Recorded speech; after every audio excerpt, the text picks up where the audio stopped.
대한민국 준비된 역사. 안녕하십니까. 약속의 이름 재수걸입니다. 계리직을 준비하시는 대한민국의 우리 수험생 여러분 너무너무 고생들 많으시고요. 시험이 많이 임박을 했습니다. 그렇기 때문에 또 문제풀이 강좌가 굉장히 임박해가지고 굉장히 효율적인 그런 공부하는 그런 시간이 될 수 있겠죠. 그 세 번째 시간 중세시대 고려시대에 대해서 우리가 공부해 보도록 하겠습니다. 일단 제가 좀 선글라스를 꼈어요. 왜냐면 이 조명 때문에 눈이 부셔가지고 글씨가 안 보여. 그래서 선글라스를 꼈으니까 이해해 주시기 바라고요. 멋있습니까? 네, 멋있는 걸로, 나만의 착각으로.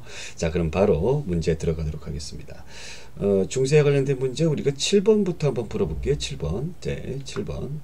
자, 나와주세요. 7번. 그거 들어가기 전에 역시 이제 질문 전용 밴드 여러분들 많이 이용해 주시기 바라고, 질문을 많이 하셔야 여러분들 학습에 큰 도움이 돼요. 질문 많이 해주시기 바랍니다. 정말 간절하게 부탁드려요. 왜 질문들 안 하는지 몰라. 다 아시는가? 내가 너무 잘 가르쳤나? 자뻑이고요. 자, 어찌됐든 간에, 그리고 우리가 한국사랑 방밴 유튜브 좋아요, 구독 그리고 공유까지 해주시면 너무너무 감사하겠습니다. 부탁드립니다. 간절히 엎드려 절하고 싶어요. 자, 그럼 바로 들어가도록 하겠습니다. 7번부터 나와주세요. 7번이 아니군요. 6번이군요. 6번 맞죠? 네, 6번. 다음 기억의 취미과 연관된 것을 보기 위해서 모두 골라라. 처음에 충주부사 우종주가 매양장부와 문서로 판관 유홍익과 틈이 있었는데 기억이 장차 쳐들어온다는 말을 듣고 성직킬 일을 의논하였다. 그런데 의견상 차이가 있어서 우종주는 양반 별초, 그러니까 별초에 대해서 지금 나와 있죠. 그럼 뭘 얘기하는 겁니까? 삼별초입니다. 그래서 양반 별초를 거느리고 우홍익은 노근과 잡류 별초를 거느리고 서로 시기하였다.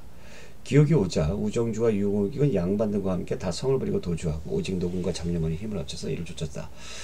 자, 이 얘기는 이제 삼별초가 고려가 나중에 어떻게 합니까? 몽골에게 항복을 하죠. 그리고 개경으로 이제 돌아가는데 그것을 이제 거부하는 그런 상황에서 나타냈던 지문입니다. 자, 그러면 삼별초와 관련된 것이죠.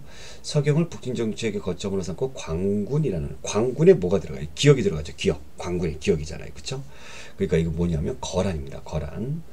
그리고 니은, 이들의 침략을 막기 위해 압록강 입구에서 도련포에 이르는 천여리에 장성을 쌓았다. 이게 천리장성이죠. 이거 누가 세운 거예요? 이 거란족을 물리치는데 영웅으로 떠올랐던 사람입니다. 누굽니까? 강감찬이죠. 자, 디귿, 황영사 구충탑 부인사 소장 대장경 초주대장경 문화재가 불탔다. 예, 맞는 얘기고. 리을, 개경으로 환도를 반대하는 세력들이 진도 용장산성에서 행궁을 마련하고 주변섬으로 장악했다. 그렇습니다. 삼별초 관련된 거죠. 그래서 디귿과 리을이 정답이겠습니다. 정답 1번. 자, 그 다음에 7번 문제. 다음은 고려시대 특정 사상에 대한 내용이다. 이와 관련된 사실만을 보기에서 올라라. 영왕궁 사람들이 전하기를 고려 때의 최씨의 뜰 가운데 오이 하나가 열렸는데 길이가 한 자나 넘어 온 집안 사람들이 잠옷 이상하게 여겼다. 최씨의 딸이 몰래 이것을 따먹었더니 저절로 태기가 있어 다리 차서 아들을 낳았댄데. 이름을 도선이라고 합니다. 도선이란 스님이잖아요. 그렇죠? 왕건이 임금이 될 것을 예언을 했던 그런 사람이고, 세종실록 지리지에 나와 있습니다. 고려시대 때에 그러니까 신라 말기와 고려시대 초반기 때 있었던 스님이죠. 이 스님이 왕건이 왕이 된다는 것을 이야기를 했고, 스님이시면서 풍수지리에 능하신 분이죠. 그쵸? 그러면 보건시범가. 자, 보건시범가는 여러분들 너무나 잘 아는 규녀고, 그 다음에 남경개창도감, 남경을 중요시 여긴다라는 것이죠. 그 다음에 이제 대화궁. 자, 대화궁은 뭐예요? 대화궁은 그 묘청의 서경천도 운동과 관련된, 그래서 서경에다 세웠던 궁궐이죠. 자, 그 다음에 연등회. 연등회 관련된 것이 이제 불교 행사니까. 그러니까 이제 도선이 이제 주장했던 건 풍수지리설. 그러니까 도선인데 풍수지리설과 관련된 것을 골라라라는 겁니다. 그래서 여러분들 니은 고려시대 특정 사상. 그래서 그 풍수지리서는 니은이 들어가야 되고요. 그 다음에 뭐가 들어가야 됩니까?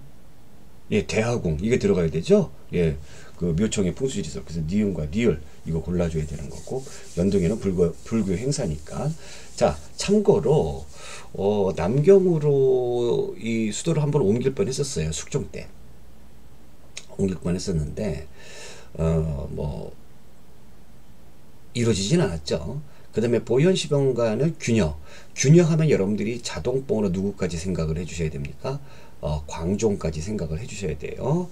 그래서 보현시병관은 보현보살이 제시한 10가지 원이에요. 원 10원, 그러니까 10원 100원 10원 그게 아니라 뭐예요? 원 10가지 소원 이것을 행하고 주는 다짐, 그것을 얘기하는 거죠. 뭐 부처 공경한다, 예불 뭐 이런 것들 얘기합니다.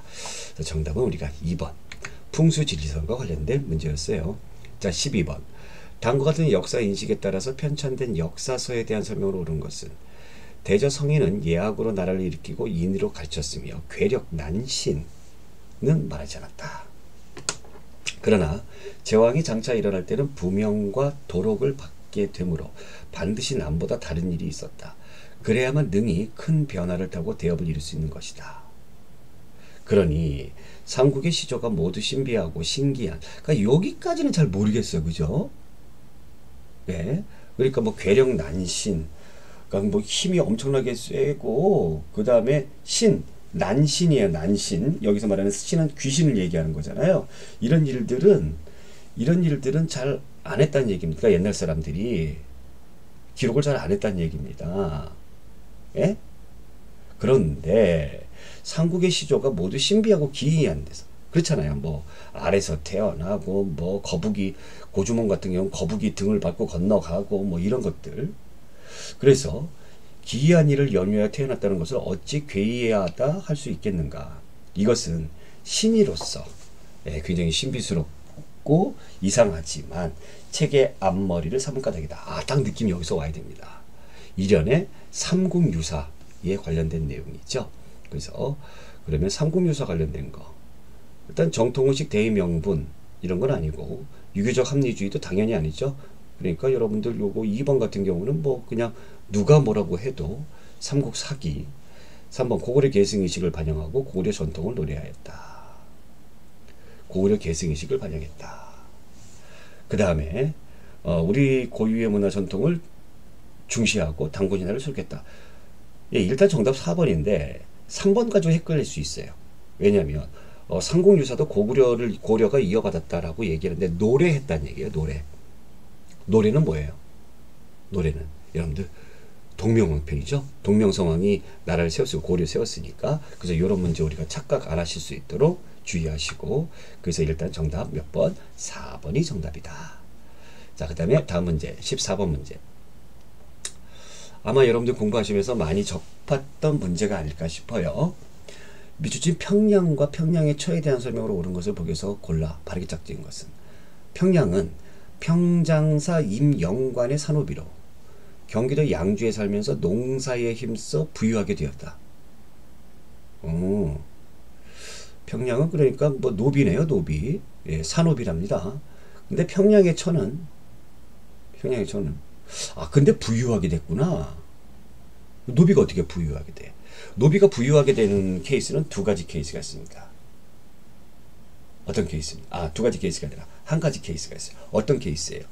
외거 노비일 때, 밖에서 살 때, 그럴 때는 뭐 그냥 외거 노비는 신분만 노비일 뿐이지 일반 백성하고 똑같잖아요. 그렇죠? 그렇기 때문에 자기 재산을 가질 수가 있어요. 그러니까 외거 노비란 얘기죠. 평양의 처는 소감 양원지의 산호비인데, 처는 산호비래요. 왕원지는 집안이 가난하여 가족을 데리고 와서 의탁하고 있었다. 평양의 처가. 평양이 후하게 위로하여 서울로 돌아가기를 권하고는 길에서 몰래 처남과 함께 왕원지 부부와 아들을 죽이고, 그러니까 왕원지는 평양의 처의 주인이잖아요. 얘들을 죽였다는 얘기입니다. 스스로 그 주인이 없으면 다행으로 여겼다. 이 나쁜 놈이네요. 나쁜 놈이에요. 자, 어찌됐든 간에 평양과 평양의 처와 관련된 겁니다. 평양은 자신의 토지를 소유할 수 있었다. 맞는 얘기입니까? 외고노비니까 맞는 얘기죠. 니은 평양은 주인집에 살면서 잡일을 돌봤다. 평양이 아니죠? 예, 평양이 아닙니다. 네, 외고노비니까 바깥에서 살아요. 평양의 처는 국가의 일정량의 신공을 바친다. 자, 국가의 일정량의 신공을 바치려면 공노비가 돼야 되죠. 국가에 바치려면. 이건 신공은 누구한테 바치는 거예요? 주인한테 바쳐야죠. 산업이니까. 평양의 처는 매매 증여 상속의 대상이 되었다. 노비는 무조건 외노비든 외고노비든 솔고노비든 간에 매매 증여 상속의 대상이 됩니다. 그래서 기억하고 리을이 정답이겠네요. 정답 2번. 그러한 내용들이 여기에 잘 나와져 있습니다. 자, 그 다음에 16번 문제. 고려시대 농민의 생활에 대한 설명으로 옳은 것은 특정한 직역을 갖지 않는 농민은 조세, 공납, 국역에 부담을 졌다. 이 농민들은 그냥 거의 대부분의 인구가 농민이니까 조세의 부담을 갖습니다. 당연한 거죠. 백정 농민 중에는 천역을 담당하는 계층도 있었는데 이를 실량역천이라고 합니다. 네, 그러니까 이거는 이제 백정들, 그러니까 양인인데 그 천한 일을 하는 사람들이죠. 그래서 실량역천. 네, 3번. 특정한 죄를 지었을 때 자신의 본관지로 돌아가게 된 귀양형. 여러분들 귀양형은 농민들에게 하는 건 아니고 이 신분이 높은 지배층들에게 해주는 형벌입니다. 자, 9년별로 일정액을 할당하는 비총법. 이 농민 공동납으로 대응하였다. 이렇게 돼 있는데 그 여러분들 그 9년별로 일정한 비총법은 이것은 조선 후기에 나오는 그런 제도예요. 그러면 좀 잠깐 이 비총법에 대해서 알아보면은 일단 정답은 1번으로 하고 제가 말씀을 드리도록 하겠습니다. 그 2번이 틀린 게 뭐냐면 2번 틀린 거 그것부터 설명해 드려야 되겠구나. 2번 요건 약간 헷갈릴 수 있는데 백정은 농민이고요. 실량역전의 양은 양민이에요. 그러면 양민에 들어가는 사람이 농민도 들어가고 상인도 들어가고 수공업자도 들어간다는 얘기입니다. 고려시대 때는 농민을 말하는 게 백정이었어요. 이거 주의하셔야 돼요. 네, 여기에 뭐 그런 내용이 없습니다만 제가 참고로 말씀을 드리는 겁니다. 그러니까 여러분들은 다른 사람들 이거 틀려도 여러분들은 맞을 수 있어야 돼요. 그러니까 백정하고 농민하고 고려시대 때는 같은 의미인데 넓게 보면은 양민인데, 예?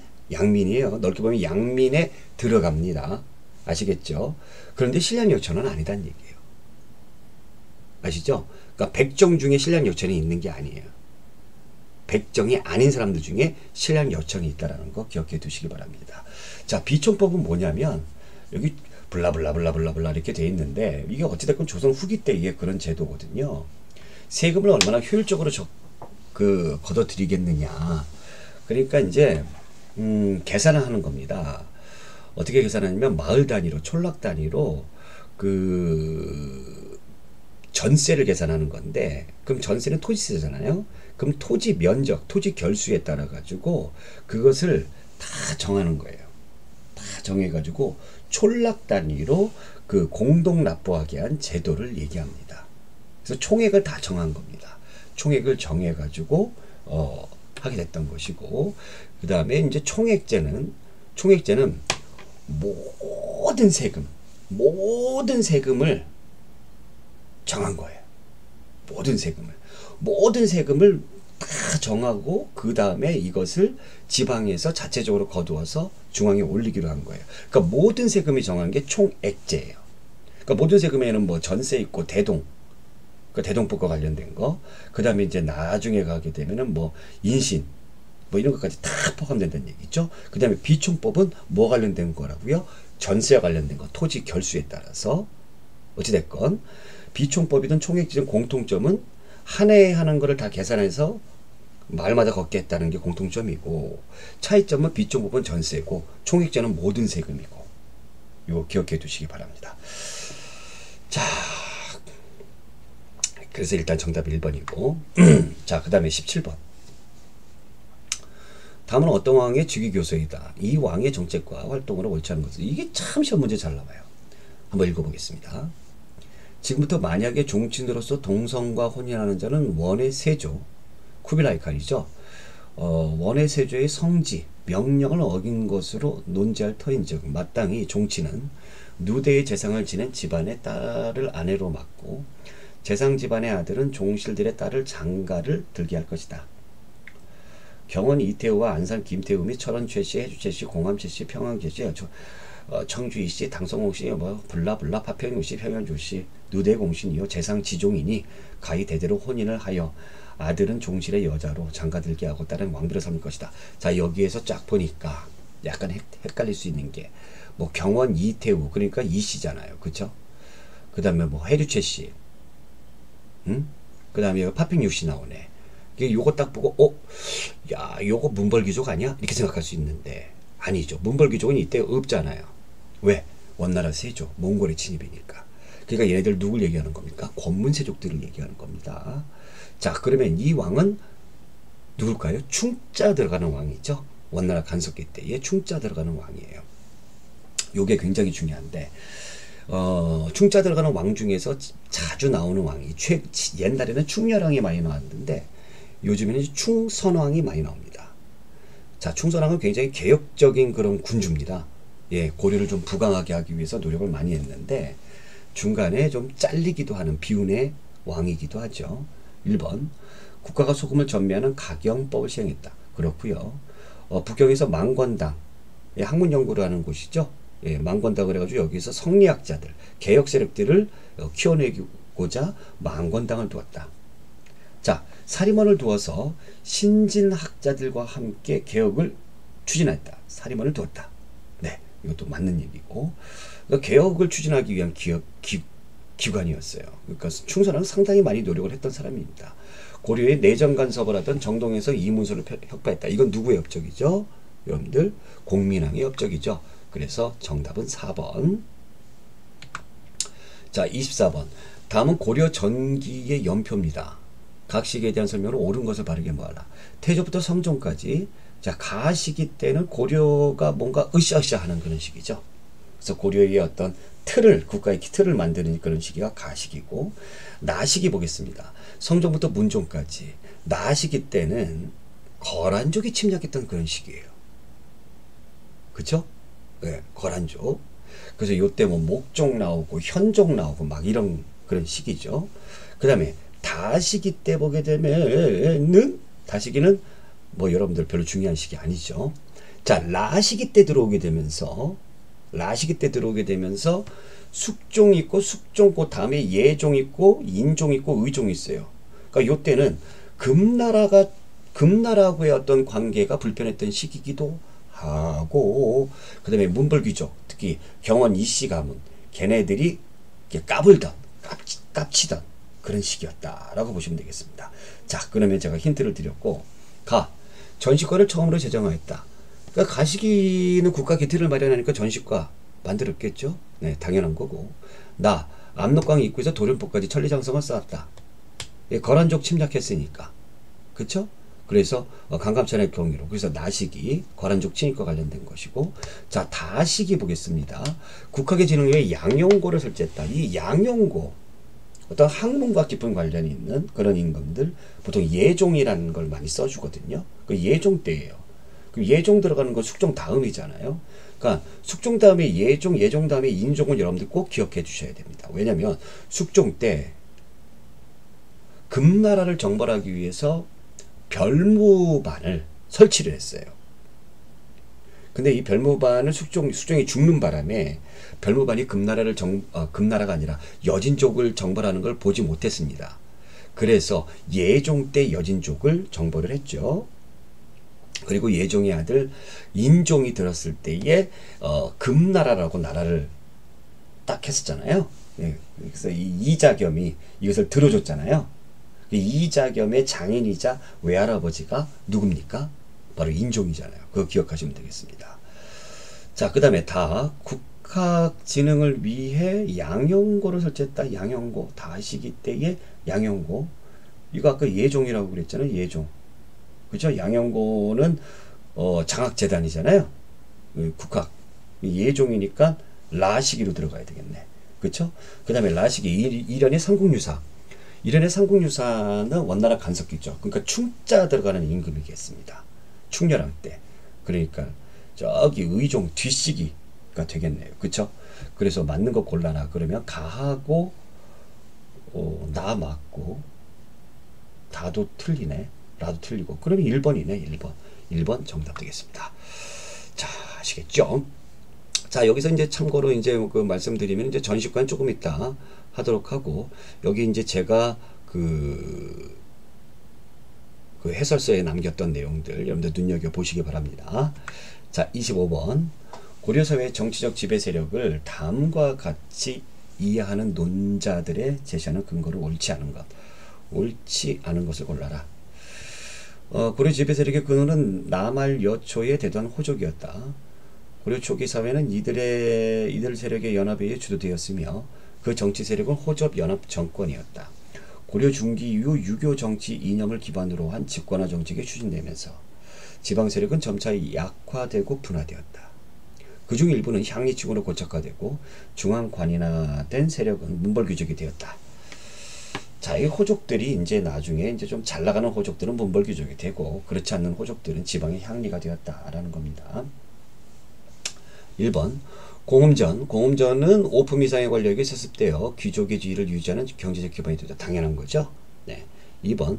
음서제는 서양 귀족의 습관제와 같이 법제적으로 귀족의 지위를 세습하는 제도다. 음서제는 뭡니까? 그러니까 조상 잘 만나가지고 과거 시험 안 보는 거죠? 그쵸? 이게, 그러면 여기 이게 잘 보셔야 돼요. 법제적으로 귀족의 지위를 세습하는 제도다. 음서제가 귀족의 지위를 세습한다. 아니죠. 관직에 대한 특권이지 귀족의 지위가 아니란 얘기입니다.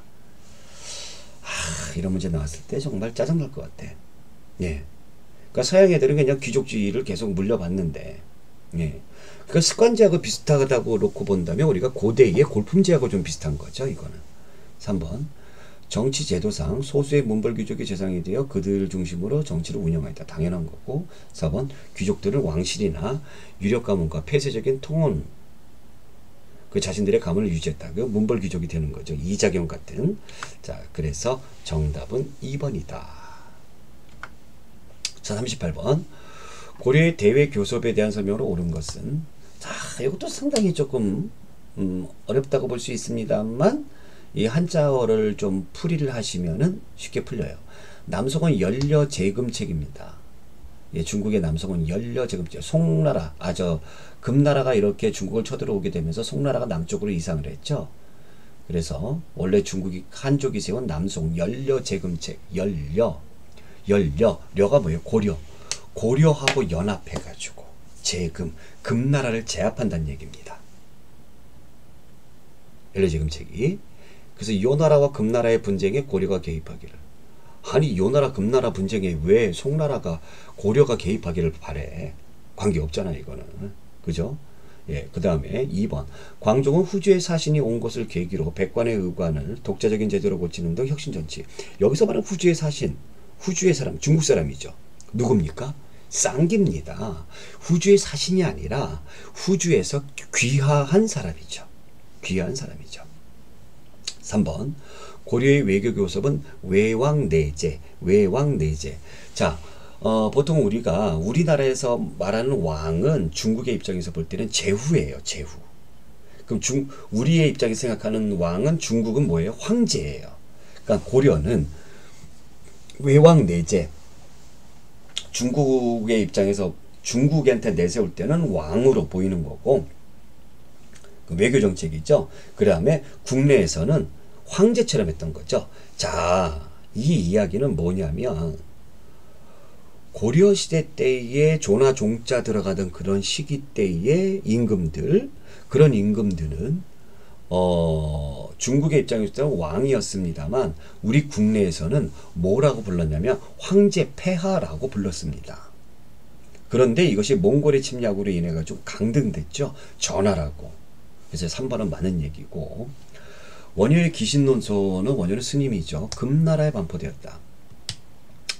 여러분들 금나라는 대장경하고 전혀 관계가 없어요. 금나라는 요나라입니다. 요나라. 그 다음에 고려와 일본의 물자 교류가 활발했던 것은 현종 때다. 고려 시대 때는 일본하고 물자 교류가 활발하지 못했습니다. 그것도 참고로 챙겨주시고 정답 3번 이렇게 하시면 될 것 같고요. 자, 39번 보겠습니다.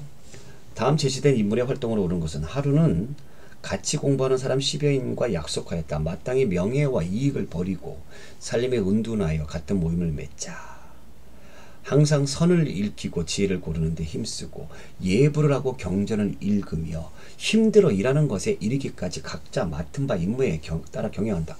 아, 이거 딱 보니까 뭐 예불 뭐 이런 것 딱 뭐 경전 나오니까 이제 불교 관련된 건데 스님인데 뭐 하자고? 불교 경전도 열심히 하고 불공도 열심히 드리는데 힘들게 일하는 것까지 하자라는 얘기입니다. 아하, 그러면 교종하고 선종하고 뭐 생각하시면 돼요? 선종 생각하시면 되는 거죠. 그래서 여기 보시면 인연에 따라 성품을 수양하고 평생을 호방하게 고귀한 이들의 드높은 행종을 쫓아탄다면 어찌 통쾌하지 않는가. 그러면 고려시대 때 선종 위주로 교종을 통합한 사람 누굽니까? 진울이죠. 자, 아미타를 전도해 불교의 대중화, 이거는 신라의 원효고 철저한 수행을 통해 교선의 대립을 극복하였다. 이게 진울이고요. 흥왕사를 근거해 화엄정을 중심으로 교종을 통합했대요. 화엄정을 중심으로. 화엄정이 교종이잖아요. 예? 그러니까 이건 뭐예요? 의천이고, 그 다음에 유불일치설, 심성도야. 이건 해심이죠. 진울의 제자인. 법화신앙을 중심으로 백년결사. 자, 이게 백년결사, 요게 교종입니다. 이게 누구예요? 요새죠.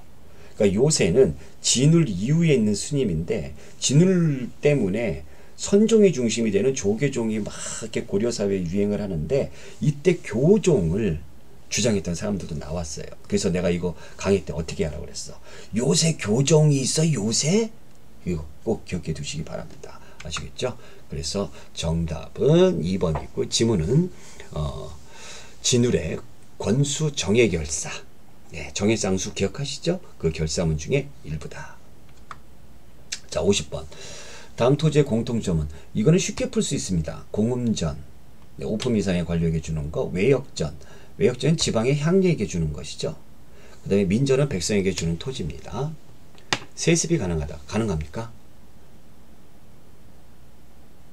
그러네요. 물려줄 수 있어요. 예. 경자가 주로 노비가 하였다. 여러분들 뭐 공음전이라든가 외역전 같은 경우는 노비가 할 수 있겠습니다만 민전은 백성들이 하는 건데 이건 틀렸고.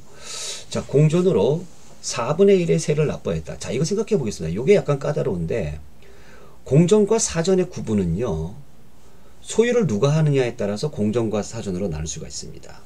국가나 관청이 소유하고 있으면 공전이고 일반 개인이 소유하게 되면 사전이 되는 것이죠. 자, 그 다음에 수조권을 누가 갖고 있느냐에 따라서 공전과 사전이 될 수가 있어요. 수조권을 국가가 갖고 있으면 공전이 되는 거고 수조권을 개인이 갖고 있으면 사전이 된다라는 얘기입니다. 아시겠죠? 그래서 이 공전과 사전의 개념은요. 공전과 사전의 개념은 당시 고려시대에도 헷갈렸던 얘기죠. 그럼 공전은 국가에서 수조권을 행사하는 공전은 보통 공전은 4분의 1이 아니라 10분의 1이에요. 10분의 1이에요. 자, 그 다음에 토지 소유자가 사망하면 국가에 반납한다. 이게 틀렸죠. 사망하면 이게 세습이 가능한 거니까. 그래서 정답은 1번이다 라는 얘기죠. 자, 여기 보시면 해설에서 공음전과 외역전은 세습이 가능한 영업전이다. 영업전이라는 건 영원히 일할 수 있다는 얘기입니다. 네, 그래서 세습이 가능한 거고요. 여기 보시면 동그라미 3번에 해설에 공음전과 외역전은 각각 5품 이상의 관리와 향리에게 주는 토지입니다. 그래서 개인이 관리하는 토지입니다. 그래서 개인이 가지고 있어. 그래서 사전이다. 뭐 이런저런 이야기들. 그래서 아까 제가 말씀드렸던 공전과 사전은 당시 고려시대에도 헷갈렸고 다시 한번 말씀드리면 소유를 누가 하느냐에 따라서 공전과 사전으로 또 그 다음에 수조권을 누가 행사하느냐에 따라서 공전과 사전으로 이렇게 헷갈릴 수 있다. 당시의 사회에서도 잘 구분하지 못했다라는 거. 자, 52번 보겠습니다. 다음 도표를 보고 박물관의 학예연구사가 설명한 내용으로 알맞지 않은 것은 1번 신분적 성격이 반영된 교육제도다. 신분의 성격이 반영된. 뭐 이런 뭐 국자감이라든가 이런데 뭐 아무나 못 들어가서 교육 받겠죠. 국립대학은 과학기술 발달에 영향을 주었다. 자, 국립대학은 어디에? 국자감이죠. 국자감 내에 기술학부가 있어요. 많은 얘기네요. 그쵸? 3번 서적표를 두어서 서적포예요. 서적포. 표가 아니라 서적포. 서적포를 두어서 도서 출판을 활발히 했으며 칠제라는 전문 강좌, 국학을 살리기 위해서. 예, 맞는 얘기죠. 4번 지방관리와 서민의 자제들도 교육을 받을 수 있습니다. 그렇습니다. 예. 5번 유학부에서 향음주례를 지내며 인재를 모아 학문을 갖췄다. 우리가 향음주례가 주로 어느 시대에 많이 나와요? 16세기 조선시대에 많이 나오죠. 향음주례. 음주에 술 마시는 거예요. 술 마시는 건데 이거는 어디? 살인들과 깊은 관련이 있습니다. 그쵸? 우리가 조선시대 역사 공부할 때에 살인들과 깊은 관련이 있는데 이게 이제 선후배 사이에 서로 학문적으로 인맥을 쌓는 그런 행사예요. 예. 그래서 이거는 지방에서 행하는 거지 서울에 있는 국자감에서 행하는 게 아닙니다. 이 향음주례라든가 향사례 같은 경우는 고려시대에도 있었는데 지방에서 한다는 얘기입니다. 아시겠죠? 그래서 정답은 5번이에요. 이런 거 여러분들 굉장히 주의하셔야 됩니다. 아시겠죠? 그래서 향음주례, 향사례 요거 한번 꼭 읽어보시기 바라고요. 자, 그 다음 문제 볼까요? 56번. 다음 고려시대의 여러 제도에 대한 설명도 틀린 것. 국가의 중대사를 결정짓는 회의기관의 도병마사와 대내적인 법제와 격식 문제를 다뤘던 식목도감은 고려의 독자적인 기구다. 그렇습니다. 이거 중요하죠. 예. 우리가 이제 뭐 귀족 회의와 관련된 그런 기구가 옛날에 있었잖아요. 뭐 고대 시대에 뭐 화백회의라든가 정사함이라든가 그 다음에 뭐 제가회의 그런 거와 비슷하다라는 얘기죠. 2번 음서제와 공음제는 문벌귀족 세력을 강화시켜주는 역할을 당근빠다. 3번 이군은 국도와 궁성의 방위 및 경찰 의장을 담당하였으며 6위는 국왕의 친위군으로 기능하였다. 이게 이제 용어 때문에 이렇게 생각할 수 있는데 중앙군이죠. 2군 6위 서로 반대입니다. 6위가 국도와 궁성의 방위 및 경찰의장 그 다음에 2군이 친위군이에요. 2군이 친위군이에요. 요거 주의하셔야 됩니다. 아시겠죠? 자, 4번 고려의 대성에서의 서경제도 왕권을 견제하는 역할 당연하죠. 뭐 법제를 개편한다든가 또 이제 관리를 임명하는 데 있어서 그 브레이크를 걸 수 있는 그런 제도. 자, 그래서 정답은 몇 번? 3번. 3번이에요. 참고로 그 6위 한번 보겠습니다. 좌우위, 신호위, 흥위위, 금호위, 천우위, 간문위 등등이 바로 6위라고 불렸다. 어찌됐든 이 군이 2군 6위니까 국왕의 친위군이고 그래서 6위보다는 한 끗발 높은 군대였다. 네. 자, 58번.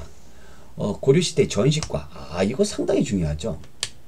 상당히 중요한데 제가 이거 여러분들 제가 그 수업 시간에 암기 팁 알려드렸을 거예요. 어떻게 알려드리지? 시경의 계목 따라가자 경문화 이렇게. 좀 약간 무서울 수 있어요. 시경의 계목 따라가자 경문화. 시경 시정정식과는 시경 경종 계목 따라가자. 계정정식과는 목종 경문화. 경정정식과는 문종이죠. 자, 여러분들 맨 처음에 이 전식과의 근원이 되는 거는 태조 때 역분전이었습니다. 공신들에게 줬던 거. 공신들에게 이걸 나눠주는데 현직관리, 퇴직관리 다 주는 거죠. 네. 주는데 나중에 가면 이제 토지가 없어요. 그래서 이 역분전을 정리를 하는 겁니다. 그래서 역분전하고 경종 때의 시정전식과하고 똑같은 거예요. 전식과를 시작했다 해서 시정전식과인데. 그래서 여기 보시면 가보시면 직관, 현직관리, 상관, 퇴직관리 다 주는 겁니다. 다 주는 거예요. 자, 그 다음에 나와보겠습니다. 계목 따라가자. 개정전식과죠. 토지가 없으니까. 무무관리와 한인에게 나눠주는 것으로 전식과를 개정했는데 제1과는 전 100결, 시는 70결 이렇게 되는데 여러분들 보니까 전은 토지고 시는 뭐예요? 시지를 얘기하는 거예요. 시지는 뭐예요? 임야입니다. 임야. 저기 산, 임야. 네, 산에 뭐가 있어요? 나무가 많죠? 그래서 땔감으로 이걸 주는 거예요. 그죠? 그러니까 여기 딱 보니까는 뭐 일과 일품 먹기 딱 보니까 점점 이렇게 줄네. 18분도 줄고 점점 줄죠. 그만큼 이제 나눠줄 토지가 없다는 얘기예요. 자, 그 다음에 다 문종대 전시과 경문화 이제 완전히 굳혀진 겁니다. 전시과를 다시 개정했는데 네, 역시 이제 줄고 있죠. 예, 18과 보니까 줄고 있어요. 그래서 전시과인데 자, 여기에서 뭐 이름을 아는 거 중요하고 경종대 시정전시과는 뭐 현직관리 그 다음에 퇴직관리 다 주고 그 다음에 인품도 반영을 했다라는 거. 인품이 뭐예요? 인품이 훌륭한 사람 그게 인품입니까? 아닙니다. 우리가 공신들 얘기하는 거예요. 그러니까 공신들도 얘기하는 거고 그 다음에 공신의 가문 가족들 그걸 다 인품이라고 하는 거죠. 그래서 땅이 없기 때문에 목종 때 들어가게 되면은 태종 왕건이 한참 죽고 난 뒤잖아요. 그래서 공신들은 안 주는 겁니다. 그 개국 공신들. 그래서 인품을 반영하지 않는다라는 거죠. 그 다음에 다시기 경정 때 들어가게 되면 경전현식과 들어가게 되면 이제 모두 안 주는 겁니까? 퇴직한 관리도 안 주는 거예요. 그래서 너무 안 주다 보니까 너무해 막 이렇게 돼버리잖아. 그래서 다시기 들어오게 되면은 공음전을 주기 시작한 겁니다. 네. 자, 그러면 1번 가시기에는 관품과 인품이 병이 되어 당연한 거고 2번 나시기에는 같은 양의 전지시지 직상관 및 무관들이 지급했다. 어떻게 같은 양을 줘요? 뭐 같은 양을 과에 따라서 과는 등급이잖아요. 18등급으로 나누는데 이거 틀렸죠. 다시기에는 현직관리에 한해서 토지를 지급했고 당근받다. 별사과 무산과 전시도 지급했다. 4번 관등에 따라 18등급으로 나누어 전지와 시지에 대한 수조권을 지급한 제도다. 그렇죠. 수조권을 준 거죠. 예, 소유권을 준 것이 절대 아니다 라는 거 기억해 두시기 바랍니다. 그래서 시경의 계목 따라가자 경문화 기억하시기 바래요. 자, 61번 다음 글을 쓴 인물이 만난 국왕에 대한 설명으로 옳은 것은 도기의 빛깔은 푸른 것을 고려에는 비색이라고 합니다. 아주 비밀스러운 색이다. 그래서 비치색. 예. 근래에 만드는 솜씨와 빛깔이 더욱 좋아졌다. 술그릇의 형상은 참외 같은데 위에 작은 뚜껑이 있고 그 위에 연꽃에 엎드린 오리 모양이 있다. 이거 고려청자를 얘기하는 건데 이 고려청자 관련돼 가지고 송나라에 사신이 와가지고 말이에요. 서경이라는 사람이 와가지고 고려 도경이라고 해가지고 이거 한 겁니다. 이게 언제 때문에 인종 때예요. 인종. 응. 인종하면 생각나는 게 뭐예요? 인종하면 생각나는 게 여러분들 묘청의 석연천도 운동 예 그게 생각나셔야 되겠죠. 1번 관악재능을 위해 국자감의 칠제를 처음으로 설치하고 양형고를 두었다. 이건 예종이라고 아까 얘기했죠. 평양에 기자를 숭배하는 기자사당을 세웠습니다. 중국에서 넘어왔던 기자가 고조선 당군조선을 몰아내고 왕이 됐던 그거 얘기하는 건데 이건 고려 숙종 때고 경사 육학을 정비하고 지방의 주연에 향약을 증설하여 유교교육에 확산시켰다. 이게 모르면 그냥 내비둬요. 자, 4번 전국을 5도 양계로 나누고 자 이건 뭐 알죠. 현종이죠. 이게 정답 몇 번이에요? 3번이에요. 3번. 네. 3번입니다. 자, 그 다음 보겠습니다. 64번 기업과 니은에 해당하는 건축물. 요거 나오는데 공포를 기둥에 하면 배치하는 것은 기형양식이고 기둥이 하나만 있대요. 기둥 위에 많으니까. 그러니까 기억은 뭐예요? 주심포 양식이고 고려시대의 일반적인 건축 양식이었다. 공포를 기둥과 기둥 사이에서 배치하는 좀 더 안정적인 양식. 그 공포가 많아진 거죠. 그래서 다포 양식입니다. 고려 후기에 등장해서 조선시기까지 더 안정적이니까 조선시대의 널리. 그래서 다포 양식 하나만 기억하세요. 뭐 제가 세수 시간에 얘기했죠. 응진전 이거 하나만 생각하시라라는 얘기입니다. 자, 그렇다면 1번에 부석사 무량수전은 간결한 맛배 왜 지붕이 나와 또 몰라 기억 팔짝지붕의 봉정사 극락전 팔짝지붕 또 몰라 니은 수덕사 대웅전은 백제계 사찰이에요. 또 몰라. 니은 맛배지붕의 성불사 응진전에 해당한다. 성불사 응진전이 다포양식 틀렸죠. 응진전은 무조건 뭐라고 그랬어요? 다포양식이죠. 다포양식. 다포양식이 맞네. 응진전. 그래서 응진전 기억하니까 이 답이 나온 거예요. 정답 4번입니다. 자, 그렇다면 요거 약간 심화적인 부분으로 보겠습니다. 자, 기억은 부석사 무리학수정은 팔짝지붕. 맞배지붕이라 했으니까 틀렸고, 그 다음에 2번에 봉정사 극락전이 맞배지붕 이렇게 되어 있는데, 맞배지붕이 아니 맞배지붕. 여기에는 봉정사 극락전은 팔짝지붕이 되는데 원래 맞배지붕이고, 참고로 극락전 요거는 가장 오래된 목조 건축물이죠. 수덕사 대웅전은 백제 양식은 맞는데, 예, 주심포 양식이고요. 다포 양식은 응진전 하나밖에 없다고 그랬죠. 팔짝지붕입니다. 자, 그렇다면 짜장 보충학습. 짜장 하니까 짜장면 먹고 싶네. 보충학습. 우리가 지붕에 대해서 좀 보겠습니다. 자, 주심포 양식에 많이 쓰이는 맞배지붕입니다. 맞배지붕인데 이 두 개가 이제 지붕이 이렇게 맞닿아 있다 해서 맞배지붕이에요. 아주 심플하죠. 예, 아주 심플합니다. 요게 맞배지붕이고, 그 다음에 조금 더 이제 좀 멋을 부리는 거죠. 멋을 부리는 거는 내면의 모든 지붕면에 이제 약간, 원래 맞배지붕에서 바라볼 때는 요렇게가 직각이에요. 여기가 직각인데, 우진각 지붕은 이 직각이 아니라 어떻게 돼요? 옆에가 요렇게 사다리꼴 모양으로 된 거죠. 예, 요겁니다. 요거는 이제 우리나라에서 많이 볼 수 있는 것보다는 중국에서 많이 보는 거. 대형 큰 건축물. 이 우진각 지붕. 자, 그 다음에 팔짝 지붕.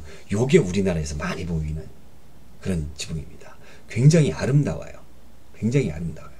그래서 부석사 무령수전 이런 것들이 팔짝 지붕입니다. 조선 후기에 들어가게 되면 이 팔짝 지붕 건물들이 상당히 많이 있다. 이거 참고로 심화학습으로 제가 여러분들에게 서비스로 보내드린 시간이었습니다. 자, 66번 보겠습니다. 자, 밑주신 그에 대한 설명으로 오는 것은 그는 즉위하여 정방을 폐지하고 사리원을 설치하는 등, 사리원 설치, 또 가견법, 소금 전매제 나오네요. 누굽니까? 충선왕이죠. 충선왕. 옳은 것. 망건당을 통해 고려와 원나라 학자들과, 이거 바로 걸리네요. 1번이네요. 1번. 1번 정답이에요. 자, 그렇다면 다른 문제 볼까요? 도병마사를 도평의사사로. 이건 이제 고려 후기 때죠. 고려 후기 때 충렬왕 때 모습이고, 천령 이붕의 영토를 가져오기에 요동정벌을 단행했습니다. 예, 이거 누구 시켜가지고 귀속 문제를 계기로, 천령 이북의 귀속 문제를 제기로 천령 이북 지역을 쌍성총관부를 탈환했던 건 공민왕이고, 나중에 명나라가 이걸 다시 달라고 그랬죠. 그래서 에이 나쁜 놈 해가지고 요동정부를 단행시켰어요. 여기에 총사령관으로 파견된 사람이 누구예요? 이성계죠. 이성계 때 왕이 누굽니까? 우왕이었어요. 네, 위화도의공 관련된 것이고, 기철을 비롯한 부원 세력을, 즉 권문 세족들을 숙청하고 반원 자주정책, 이거는 공민왕이고, 네. 짜장 보충학습이 또 있네요. 짜장 보충학습. 네, 어떤 짜장이 나올까? 정방에 복잡한 역사가 있습니다. 정방은 맨 처음에 이제 최후가 설치를 했는데 인사행정기구잖아요. 자, 이것이 이제 너무 국정을 농단하다 보니까 충선왕 때 이거를 없애버렸어요. 그래서 충선왕이 사리원을 설치했는데 이 충선왕이 이제 금방 잘리잖아요. 왕에서. 그래서 충렬왕이 사리원을 없애고 정방을 다시 설치합니다. 그리고 또 다시 이제 충선왕이 또 임금이 됐죠. 그러니까 복잡해요, 이게. 그래서 또 충선왕이 이걸 또 다시 없애고, 충수광이 또 등장해가지고 또 정방이 또 설치가 됐고, 그 다음에 충모광 때 또 이거 없앴다가 또 다시 또 세우게 되고, 공민왕 때 없앴다가 다시 설치. 이 정방을 없앴던 것을 우리가 공민왕으로 생각하고 있는데, 공민왕 때도 없앴다가 다시 설치.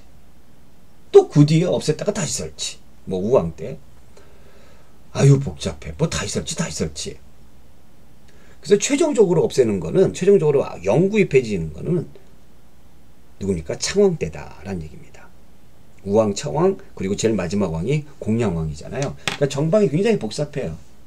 그래서 어떤 한 사람이 그걸 완전히 정방을 없애버렸다. 특히 여러분들이 충선왕도 정방을 없앴고요. 그 다음에 공민왕도 정방을 없앴습니다. 그러다가 다시 설치된 거.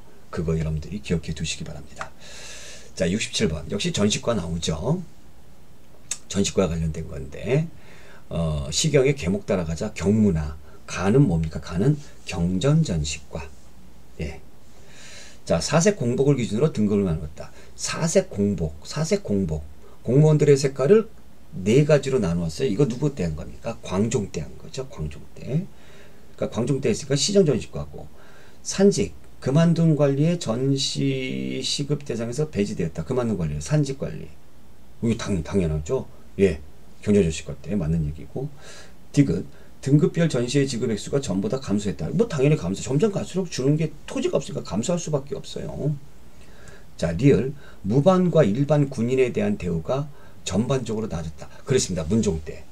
예, 무반이 전반적으로 좀 나아졌어요. 왜 그러냐면 이 문종 이전에 거란족이 막 침략했잖아요. 그 거란족을 물리치는 과정에서 이 무인들의 활약이 컸단 말이야.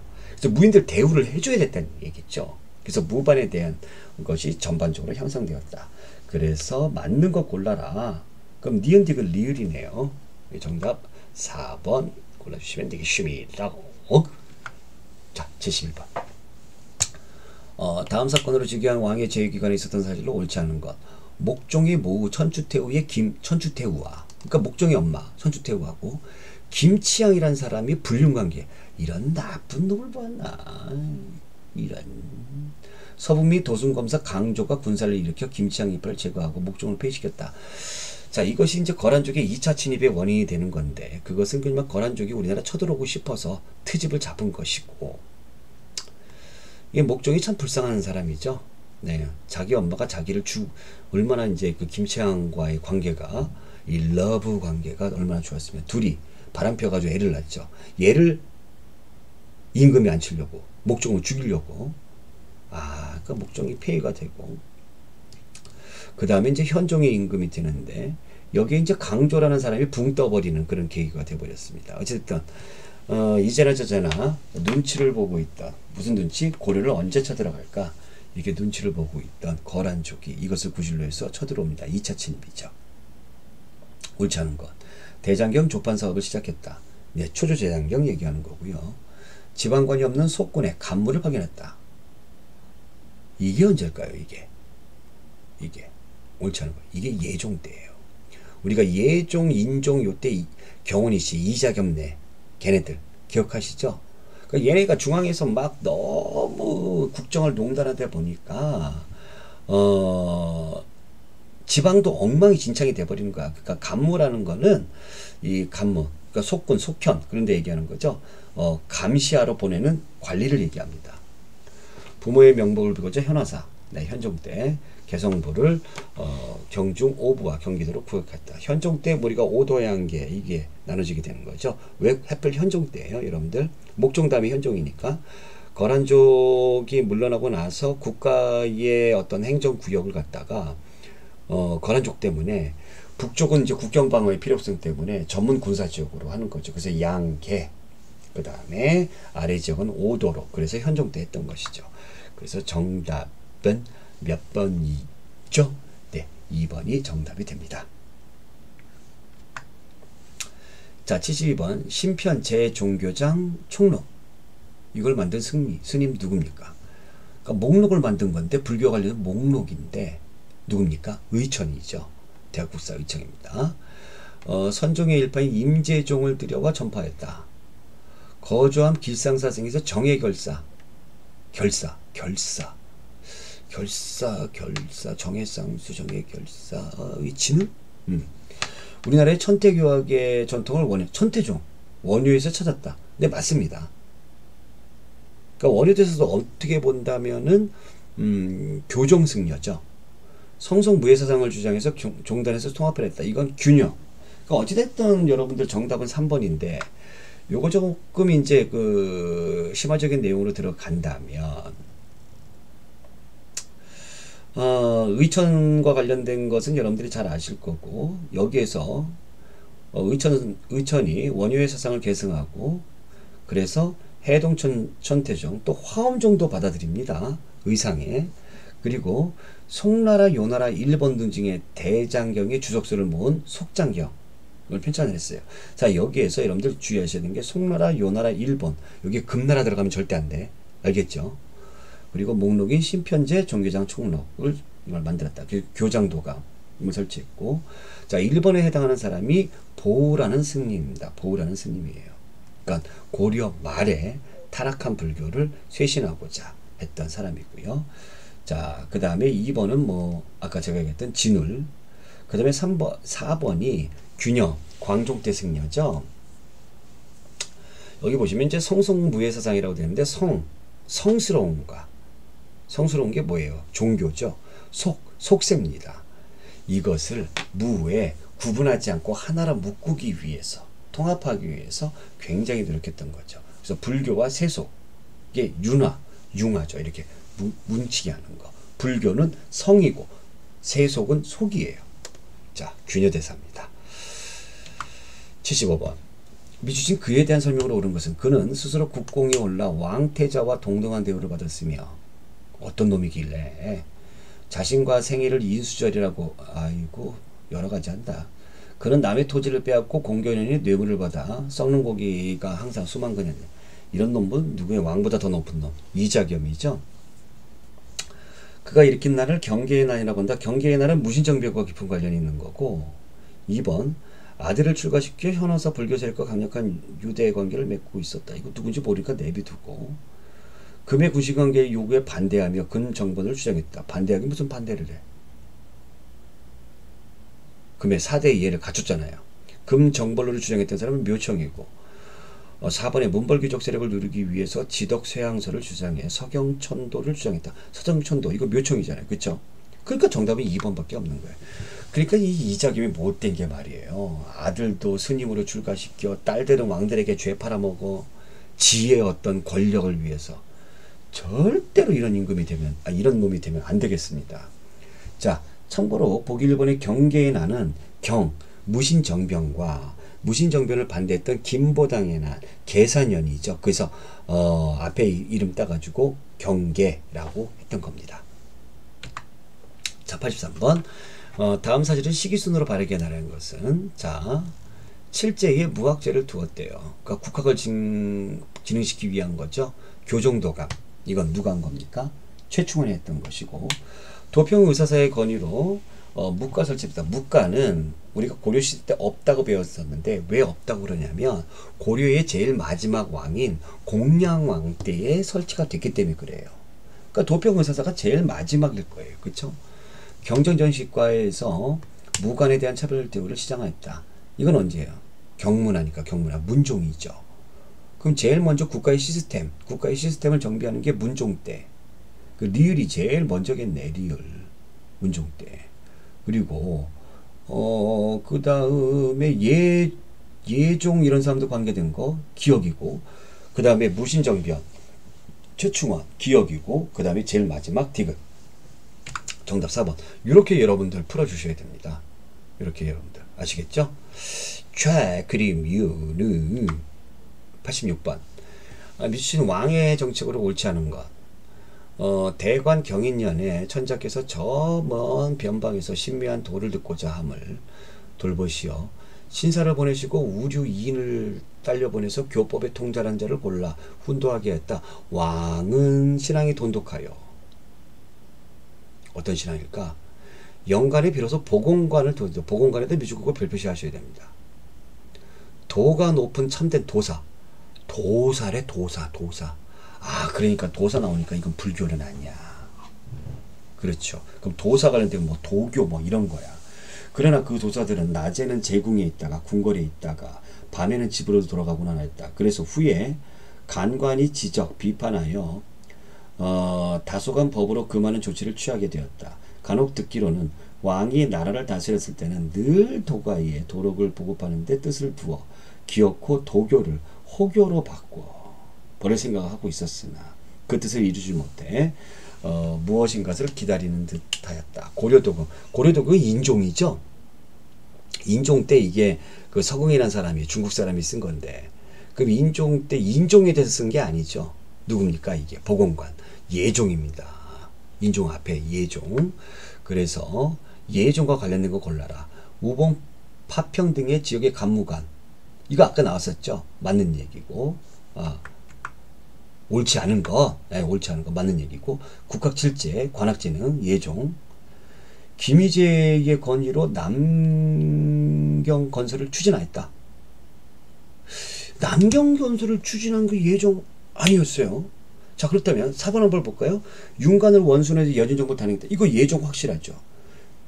그죠? 원래 별무반은 숙종 때 만들었지만 예종 때 그걸 했다고 그랬죠. 그래서 남경건설 우리가 앞에서도 나왔습니다만 문종 때 있었던 일이다라는 거 기억해 두시기 바랍니다. 이런 거 맞추시면 여러분들이 굉장히 경쟁자들을 이렇게 멀찌감치 따돌릴 수 있는 계기가 되는 거죠. 자, 88번 고려시대 때 행한 국가 제사에 대한 설명으로 옳지 않은 것. 태조 때 황구단에서 풍년을 기원하는 제사를 짓다. 이거 황구단은요 하늘의 제사 지내는 건데 이거는 원래 황제만이 할 수가 있어요. 자, 우리나라도 그래서 대표적으로 제일 가까운 황구단이 뭡니까 여러분들? 대한제국시대 때 고종이 세웠던 것이고, 태조 때 황구단 아니에요. 그러니까 고려시대 때 성종 때 이런 황구단이 있었고, 그 다음에 조선시대 때 세조 때 이것이 있었다는 기록은 있습니다. 성종 때에 사직을 세워 지신과 오곡, 그러니까 종묘 사직이라고 그러죠. 그 사직은 바로 이제 농경국가에서 굉장히 중요한 겁니다. 그래서 지신과 오곡신에게, 지신, 토지신, 네, 그리고 고곡신, 곡식신. 숙종 때 기자사당을 세웠다 아까 나왔었고, 예종 때 도관, 보건공 아까 나왔었고, 그래서 초제를 올렸습니다. 자, 그래서 정답은 1번입니다. 자, 그래서 이거 꼭 읽어보시기 바라고, 여러분들 황구단, 네, 황구단, 황제국에서만 할 수 있다라는 거, 이것도 한번 살펴보시기 바래요. 짜장. 89번 고려 전기의 문상계와 무상계, 이거 여러분들 헷갈릴 수 있는데 문상계, 무상계, 이 문상계는 문신들, 무상계는 무신들로 생각할 수 있는데 절대 그렇지 않다는 얘기죠. 옳지 않은 것. 중앙 문반에게 문상계. 2번 성종 때 문상계를 정식으로 채택했다.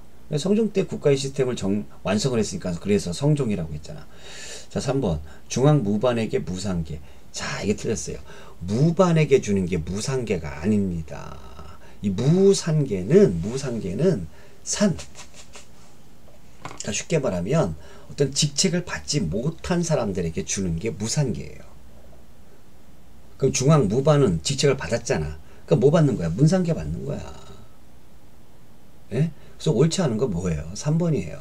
그럼 무상계에 해당하는 거 문상계, 무상계 여기 딱 해 나와 있는데 무상계 보겠습니다. 여기 무상계 이쪽 보니까 일단 관리가 되면 관리가 됐던 사람들은 전부 다 문상계네. 문상계. 성종 때 이걸 했다라고 얘기를 하죠. 자, 그러면 무상계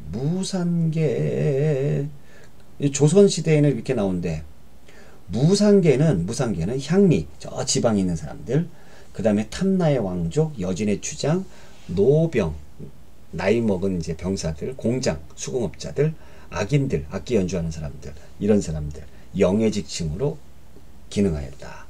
꼭 기억해 두시기 바랍니다. 문상계, 무상계 헷갈리시면 안 돼요. 자, 94번. 다음은 고려시대의 진화의 시다. 진화라는 시인인데, 이 시인과 교류를 통해 자부심을 공유한 인물의 작품은 서쪽 송나라는 이미 기울고 북쪽 오랑캐는 아직 잠자고 있어. 앉아서 문명의 아침을 기다려라. 하늘의 동쪽에서 태양이 떠오르네. 하늘의 동쪽에서 태양이 떠오르네. 우리나라 얘기하는 거죠. 송나라가 찌그러졌어요. 왜 찌그러졌죠? 금나라가 이제 쳐들어와가지고 남송시대. 그죠? 그러면 이제 북쪽 오랑캐, 금나라 이런 나라들, 여진족들 이런 얘기들 얘기하는 겁니다. 그래서 요 시기 때는 무신정변 시기예요. 무신정변 시기에 고려인들의 자부심을 높여줬던 거 바로 뭘까요? 삼국사기는 무신정변 시기가 그 전이니까 이건 유교적 사대주의니까 고르시면 안 되고, 삼국유사는 몽골의 원나라 간섭기 때니까 이것도 고르시면 안 되고, 그렇다면 재앙운기하고 동명한 편인데 무신집권기에 만들어졌던 것은 바로 무엇이냐? 바로 동명한편입니다. 제왕운기는 충렬왕 때예요. 원나라 간섭기 때. 그래서 정답은 2번이다 라는 거. 굉장히 심화적인 문제입니다. 이런 문제 나오면 공부 제대로 안 하신 분들 같은 경우는 죄 틀려. 동명한편 이규보. 네. 제왕운기, 원나라 간섭기 충렬왕 때, 삼국유사 역시 충렬왕 때 지어진 작품들이죠. 자, 그 다음에 107번 문제. 이제 얼마 안 남았어요. 조금만 기다려요. 뭘 지금 지루해하고 그래. 이 시험도 얼마 안 남았는데. 응? 나는 뭐 기분 좋은 줄 알아. 자, 이 선글라스까지 끼고. 107번. 다음에 설명하는 사찰과 관련이 있는 것은 이 절은 의상에 세웠으며 공포가 주심포 양식의 유명한 절이고, 고려 전기 때 세웠으니까 뭐 주심포 양식이겠죠. 조사당에는 고려시대의 사천왕상 벽화가 유명하다. 자, 의상이 대표적인 세운 절은 부석사예요. 그 부석사에 있는 무량수전 얘기하는 거죠. 거대한 미륵보살 입상이 있대. 거대한 미륵보살 입상. 이 돌로 만든 거야. 이거 고려 전기 때 대표적인 게 뭐야? 이 생긴 게 너무 우스꽝스러워. 그래서 지방의 어떤 호족들이 자기 어떤 권위를 높이기 위해서 그렇게 만든 거죠. 그래서 조형미가 좀 떨어지지만 거대하게. 그래서 고려 초반기 때는 거대한 석불이라든가 철불이 만들어졌던 겁니다. 호족들 때문에. 이게 관쪽사예요, 관쪽사. 신라 양식을 계승한 불상이 있다. 그렇습니다. 이 신라 양식을 계승했던 건 석굴암에 있는 본존 불상과 비슷한 소조열의 좌상이 있어요. 그 다음에 진우리 수선사 결사운동. 수선사 하셨던 거잖아요. 이거 수선사. 그 다음에 금속활자인 직지심체유적 간영대학. 청주의 흥덕사. 김부식이 지은 대각국사비. 김부식은 어디에 있었던 사람이에요? 개성에 있었던 사람이잖아요. 개경파니까. 그러니까 개경에 있으니까. 그러니까 이 사찰과 관련이 있는 거 골라라. 그럼 2번입니다. 여러분들 요거는 사찰과 관련돼 가지고 제가 여기다 쭉 적어놨어요. 잘 알아두시기 바랍니다. 굉장히 중요해요. 아시겠죠? 네. 흥덕사 금속활자 직지심체유절 기억해 두시기 바라고. 114번. 다음 자료가 지칭하는 왕에 대한 설명으로 옳은 것은 휘는 장이고 몽고의 휘는 이질의 보화, 이질의 북하. 선왕의 맏어머니 맏아들이며 어머니는 제국대장 공주. 을해년 9월 정유일에 출생했다. 성품이 총명하고 굳세며 결단력이 있었다. 이로운 것을 일으키고 폐단을 제거하여 시정에 그런대로 볼만한 것이 있었으나 부자 사이는 실로 부끄러운 일이 많았다. 오랫동안 상국에 있었는데 스스로 귀양가는 욕을 당하였다. 왕위에 있은 지 5년이며 수는 51세였다. 고려사절이요. 여러분들 이거 제국대장 공주 이거 딱 나오는데 이거를 노국공주로 생각하시면 안 돼요. 아시겠습니까? 그러면 이 왕이 누군지 모르면 한번 이 밑에 있는 보기를 한번 읽어보면 답이 금방 나와. 사리문을 설치하고 충선왕이죠. 정치 도감을 두었다. 정치 도감을 두었던 것은 충무강. 원나라 연어 사용을 중시하고 명과 통교하기 시작했다. 이거는 이제 반원자주 정책. 몽골의 일본 원정에 참여했다. 이거 충렬왕이죠. 정동행성 이문서를 혁파했다. 그러니까 자원바주 정책. 그 3번하고 5번은 공민왕이고. 그러면 이거 누굴까요? 충선왕입니다. 충선왕이에요. 충선왕. 여기 나오잖아요. 어떤 일이 나와. 스스로 귀양가는 욕을 당하고. 그러니까 왔다리 갔다리. 그죠? 충선왕 때. 그래서 정답은 1번입니다. 1번. 네. 여기 나와 있어요. 충선왕이 즉위한 지 1298년 초에 설치가 되었다가 원나라에 강제로 퇴위를 당하던 그 해 8월까지 3개월의 짧은 기간 동안이었다는 얘기죠. 그러나 이것으로 인해서 사대부, 신진사대부가 성장하게 되는 또 하나의 과정이었다. 자, 136번. 고려시대에 대한 설명 중 옳은 것은 모두 몇 개인가? 고려시대에 왕족을 대상으로 한 골제와 일반 귀족을 대상으로 한 두품제. 이건 골품제죠. 이거 신라니까 땡! 나. 혼인정책은 솔서혼. 남귀여. 그러니까 이게 뭐냐면 사위가 여자네 집에 가서 살거나 여자네 집에 가서 장가 든다는 얘기입니다. 그래서 고려시대 때는 장가 간다. 조선 후기 들어오게 되면서 시집 간다라는 말이 생겨난 거죠. 충렬왕 시기에 국학을 성균관으로 개칭했다. 네, 그렇습니다. 이거 약간 심화적인 내용이에요. 상층 향리인 호장은 중앙의 상서성에서 임명했다. 네, 이것도 그래요. 상서성에서. 최고로 높은 그 관청은 중소문화성인데 이 중소문화성에서는 중요한 일을 처리하다 보니까 지방의 시시콜콜한 일들은 상서성에서 했다는 얘기입니다. 그래서 3개가 맞습니다. 정답은 3번인데. 자, 이게 보겠습니다. 성균관의 명칭 변천 볼게요. 성균관. 충렬왕 때 참 복잡한 사람이야, 이 사람도. 그러니까 워낙에 이 사람도 불쌍한 사람이야. 어? 몽골 공주한테 사람들 많이 보는 데서 이놈 저놈 막 그냥 육두문자 욕 듣고, 몽골 공주가 사람들 많이 보는 데서 패고 따귀 때리고 불쌍한 사람입니다. 국자감에서 국학으로 바꿨다가 성균감으로 했다가 또 성균감. 그러다가 성균관으로 했던 건 충선왕 때. 근데 공민왕 때 다시 또 국자감이었다가 성균관으로. 그러니까 최종적으로 성균관으로 했던 건 공민왕이에요. 근데 최초에 성균관이라는 호칭을 쓴 사람을 물어보게 되면은 충렬왕으로 해야 됩니다. 왜냐면 성균감이었지만 성균관으로 보면서 최초로 보기도 하기 때문에 그렇습니다. 성균관의 명칭도 대체적으로 많이 변화가 되었었죠. 이렇게 해서 우리가 중세와 관련된 알짜배기 문제, 몽땅, 죄 여러분들 풀어봤습니다. 이것만 풀어져 있으면 안 되고 다른 문제들까지 죄 풀어져 있어야 되고, 아까도 제가 말씀드렸습니다만 꼭 지문방 밴드에다가 여러분들 지문들 많이 해주시기 바라고요. 자, 그 다음에 모두 열심히 하셔야 돼요.